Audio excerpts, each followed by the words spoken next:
So now coming to accessory glands, the male accessory glands, now you can look at a few of the glands over here and a few I will be including in the diagram.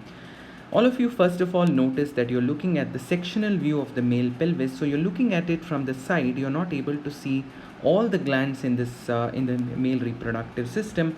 I want you to focus on the first gland that I will be discussing about, which is the seminal vesicle. Notice how you can only see one seminal vesicle in this diagram because you are seeing one side of it. There is one more seminal vesicle that is present on the other side. So please imagine that there will be another seminal vesicle on the other side. So paired seminal vesicle. So the first gland that I will be discussing about in the accessory gland section is the paired gland, which is referred to as the seminal vesicles.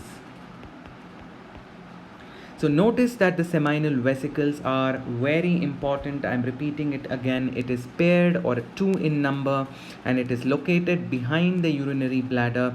We had discussed in the accessory ducts that the duct of the seminal vesicle unites with the vas deferens. You should remember that about 60% to 65% of the semen or the seminal plasma that is present in the semen is contributed by the seminal vesicle.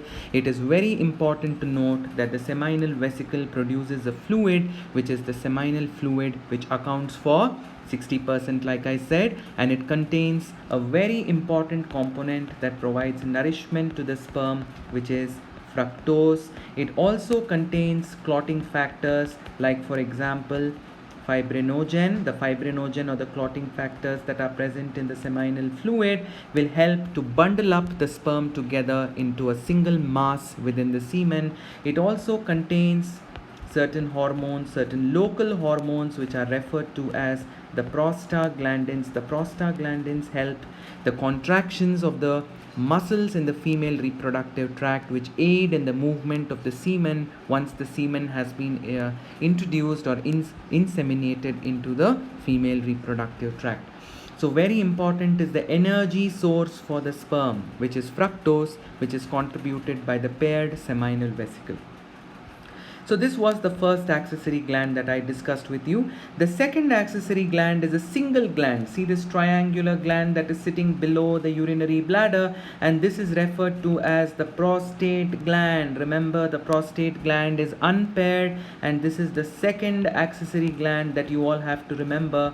And the prostatic secretion contributes to about 25% in volume to the seminal plasma. About 25% of the seminal plasma is contributed by the prostate gland. It produces an alkaline milky fluid. It is very important to note that it contains citrate or citric acid, which is a very important sperm nutrient.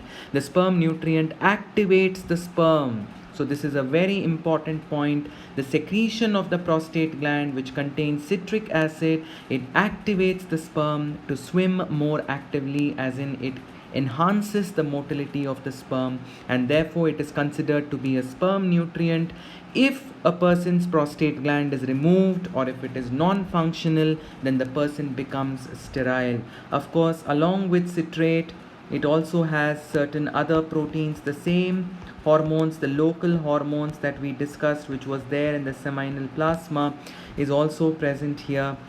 These are referred to as the prostaglandins. I told you they stimulate the contractions of the muscles of the wall of the female reproductive tract to aid the easy movement of the sperm in the semen once they are ejaculated into the female reproductive tract.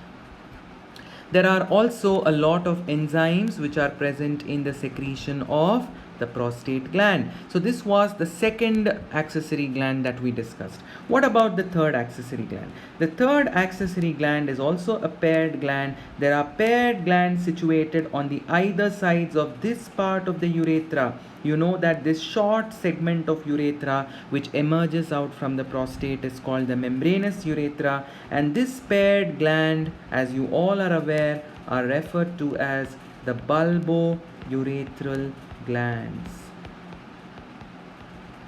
or it has an alternate name. They are also called the Cowper's gland, Please, in brackets I'm writing, they are 2 in number. So please remember, the third accessory gland in the male reproductive system is paired bulbourethral or Cowper's gland, located on the either sides, or which open into the either sides of the membranous urethra, and they produce only a single secretion, which is a very important secretion, that is alkaline mucus. The alkaline mucus helps in lubricating the penis and also lubricates the inner lining of the urethra, and this alkaline mucus also reduces the acidity. This alkaline secretion reduces the acidity within the female reproductive tract once the semen is ejaculated, and thus protects the sperm from destruction.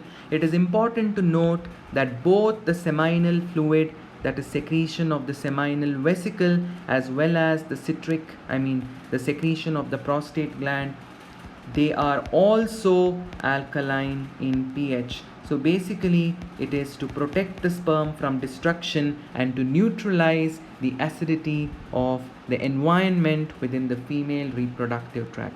So 3 major accessory glands: paired seminal vesicle, unpaired prostate gland, and paired bulbourethral glands.